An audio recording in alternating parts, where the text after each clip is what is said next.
Je suis André Eckendorn.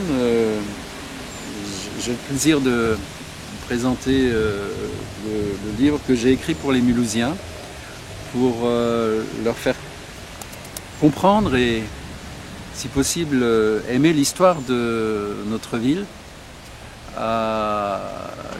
l'histoire si particulière, si singulière, comme on dit souvent, à nul autre pareil. Alors nous nous trouvons devant l'hôtel de la Société industrielle, qui, dans la mémoire mulhousienne, rappelle deux personnages. Un, Nicolas Quéclin, qui est le créateur du nouveau quartier où nous nous trouvons aujourd'hui.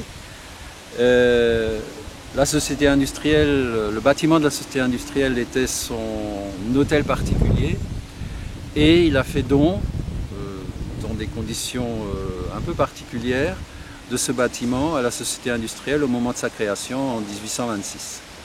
Le deuxième personnage que rappelle ce bâtiment, c'est Godefroy Engelmann, qui est surtout connu pour être l'introducteur de la lithographie en France et l'inventeur de la chromolithographie, c'est-à-dire la lithographie en couleur, et qui a été en 1812 l'inspirateur de la société industrielle. C'est grâce à lui que la société industrielle s'est créée, et c'est grâce à lui et à tout ce que la société industrielle a créé au cours du XIXe siècle, comme notamment œuvres philanthropiques, et aussi à travers le rôle technique et scientifique de la société industrielle.